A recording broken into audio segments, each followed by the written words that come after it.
Welcome classic rock fans to the 10 most overrated albums ever. Albums voted for by you, by the way. If you're new to this channel, please do click like, subscribe and check that notification bell. It makes all the difference to the algorithm. And stick around into the end for a couple of dishonorable mentions. Number 10 is Springsteen's Born to Run. In 1975, the promo monster was in full force that this record was the future of rock and roll. I waited anxiously as my radio station played the whole thing day it dropped. My reaction then is same as now. Really, that's it? Well, this record with its iconic sleeve has been parodied by so many people, by the way. I mean, I love this album. I do not love the Phil Spector production values, which is just smothers this record personally. But I think the songwriting went up a notch for starters with this album. I think there's some incendiary and some wonderful performances from the E Street Band. However, I do think Darkness on the Edge of Town was a better album. More edgy, if you like. Mind you, I even think The River was a better album. This big, expansive album about life. But Born to Run does have that iconic sleeve, doesn't it? But I'm inclined to agree with you. Maybe it is a little bit overrated. Number 9 is Oasis and What's the Story, Morning Glory. The first two Oasis albums and everything they did after that, which no one can remember the names of. I have some sympathy with this opinion, as Oasis are a band that I've never really gelled with. They seem like an okay guitar pop band. Very derivative okay guitar pop band, as Britpop was. In terms of the Britpop canon, if I can call it that, I much prefer the songwriting and musicianship that we got in Ocean Colour Scene than most of the other bands around them. I never really enjoyed Liam Gallagher's piss and vinegary voice either, to be honest with you. Noel Gallagher, I think, is a good songwriter, but overall I think they're just okay. Sold a lot of Parkers that year though, didn't they? Number 8 is Nirvana and Nevermind. Both other Nirvana albums are better, and still this is their breakthrough and the thing that almost killed metal, or rather made labels think that killing metal was a good idea. I think Nirvana and the grunge movement was interesting as it represented a kind of stripping back, stripping away of all the rock poodlery of the 1980s. And I think it made bands kind of look inwards a little bit more. Nevertheless, it's an album I don't listen to much these days. My daughter plays it a lot as she's getting into Nirvana. Overrated? Quite possibly, to be honest with you, but I would say culturally significant nonetheless. Yes, it made metal reassess itself, as did the music industry, but without nuance, I think. Taking a sledgehammer to the genre that was hard rock and metal. Kind of a case of throwing the baby out with the swimming pool water, I guess. Number 7 is Brothers in Arms by Dire Straits. I brought it expecting greatness, but Mark seemed to not want to play the guitar very much, which led to some pretty ordinary songs. Well below the standard of the other Dire Straits albums, it was as if Mark was so rich he couldn't be bothered. Yes, I must admit I agree with you. I always found Brothers in Arms to be, although it was stratospherically successful, a bit patchy nonetheless. Nowhere near as good an album as the albums that came before it, quite frankly, and I never need to hear Money for Nothing or Walk of Life ever again, quite frankly. Although I must admit the title track was absolutely fabulous, in my opinion. It was huge. Everyone had a copy of this in their collection. It was one of those seminal 80s albums that everybody was listening to, Michael Jackson's Thriller being another one. I just thought it was okay, and certainly not a patch on making movies or Love Over Gold. Number 6 is Radiohead's Kid A. Radiohead Kid A, I've actually grown to really like it, but you'd think it was the second coming the way people talk about it. I agree, this album is often featured at the top of Radiohead rankings, leaving me thinking that I must be missing something here. See, I remember when OK Computer came out. I loved that album. Loved the Bends as well, by the way. OK Computer I played every day for about a year. I was obsessed with it. The anticipation for Kid A was palpable, but I just cannot gel with this record at all. I've listened to it several times, even quite recently. Noel Gallagher famously said that Radiohead don't want people like me listening to their music. And I have to concur, really, all that craft-worky and soundscaping stuff and knob twiddling with Tom York whining away like the weight of the world is bearing down on his scrotum. I have to admit that this is just not my cup of tea, but many people seem to like it. But if looped cyborg farts are your thing, then enjoy. Number 5 is Rumours by Fleetwood Mac. Fleetwood Mac, absolutely sick of its persistent and resurgent popularity. You're right, it's certainly an overplayed album, but I think we mustn't confuse an album that is overplayed and that we're sick of it with being an album that's overrated.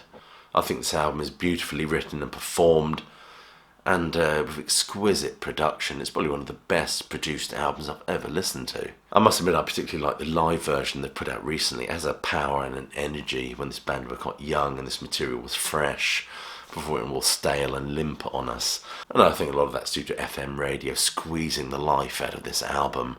I must admit a lot of the songs on Rumours I'd be quite happy never ever to hear again. And although it's an iconic cover, I get rather tired of looking at Mick Fleetwood's pendulous balls just dangling there in the hope that Stevie Nicks is going to yank his chain, which I believe she did, by the way. Number 4 is Exile on Main Street by the Stones. A good album, but doesn't rate alongside the other albums from the Stones' great run. And it was a great run. I mean, my word, Beggar's Banquet, Let It Bleed, Sticky Fingers, absolutely faultless albums as far as I'm concerned. But this album is very different, but doesn't make it worse, in my opinion. It's a sloppy affair, I'll give you that. It sounds murky. Jagger's subterranean drawl, barely audible above the music. It feels dirty and sleazy. You almost feel almost voyeuristic when you put this album on. And it takes us right into that oppressive atmosphere of that basement, this heroin junket of an album. I just think it's fabulous. I don't think it's overrated at all. I think it's the best thing they ever did, in my opinion. I love Jagger's smacked out drawl on Rocks Off, the anguish torn and frayed, the resigned country of Sweet Virginia. It's certainly not as accomplished as the albums that precede it, but its ramshackle shabbiness is part of its charm. Number 3 is Sgt. Pepper's Lonely Hearts Club Band by the Beatles. I realise the groundbreaking idea of the concept album was born, but frankly, other than Day in the Life and Penny Lane, there was much chaotic psychedelic nonsense. I think if Penny Lane and Strawberry Fields had been put on this album, it'd be hailed as perhaps one of the greatest albums of the 1960s. Unfortunately, they weren't put on there, something George Martin always regretted. I've already done a video on kind of realigning Sgt. Pepper if we'd put those 2 tracks on it. But it was an album that, according to Howard Goodall, the musicologist, that reinvented musical form. And I think we have to look at the influence of this album, probably drawing on the sort of things that Brian Wilson was doing and Frank Zappa and the Mothers were doing. But they did it on a much bigger platform than those other bands, I think. Pet Sounds didn't do particularly well at the time, and Zappa was an unknown. But this album was a record that said, let's move away from the inconsequential ephemeria of pop music, and let's view the album as an artistic statement.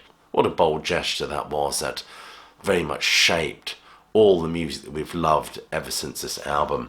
Bill Bruford said that without the Beatles there wouldn't be progressive rock, which is quite an interesting point. This is an album, due to its cultural impact, deserves our respect, I believe. It does sound a tad dated now. It's not an album I listen to much by the Beatles, whereas Pet Sounds is timeless as far as I'm concerned. But there you are, that's what I think of this record. Number 2 is Pet Sounds by the Beach Boys. I also feel Pet Sounds is overrated. Although the album has some good stuff, it still sounds like the same old surfer pop Beach Boys and dated. I think this album is a remarkable feat of engineering, really, for its time. It's just astounding in many respects. Wonderful contributions from the session musicians that played on this. It does feel more like a Brian Wilson album than a Beach Boys record, though, to be honest with you. It was so experimental for its time, incorporating sound effects, instrumentals, all around the concept of maturing or the end of childhood. Even Wouldn't It Be Nice, with that, I think it's a guitar at the start of that, made to sound like a child's toy. It's just remarkable. And that certainly establishes the theme very early on. God Only Knows, one of the most sublime songs ever written. Paul McCartney thinks it's one of the or the best pop song ever written, of course. The conceptual fly in the ointment being Sloop John B, although it's a remarkable track, it doesn't kind of fit into the overall atmosphere of the album, in my opinion. You can argue that this album is overplayed, maybe overrated, but I wouldn't by any stretch of the imagination describe it as the same old surfer pop.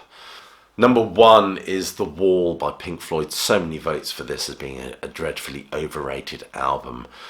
And I'd have to agree, I think it's a frightfully overrated album, quite frankly. It's a bit of a jumble, shall we say, and not very well cemented together. I love side 1 and side 2, some remarkable music there. By the time we get to side 3, my interest has been to wane, and side 4, well, I've switched it off by then. All that stuff about Pink descending into his neo-fascist delusion, and I mean, it was stratospherically popular, there's no denying that. It was huge, and a very important album to my own story. I've done a video on this already.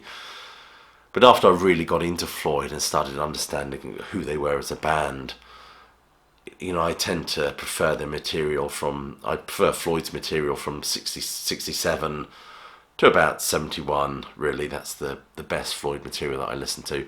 Dark Side of the Moon, Wish You Were Here, and Animals, of course, remarkable conceptual pieces. But after that, I still think Animals is the last truly great Pink Floyd album.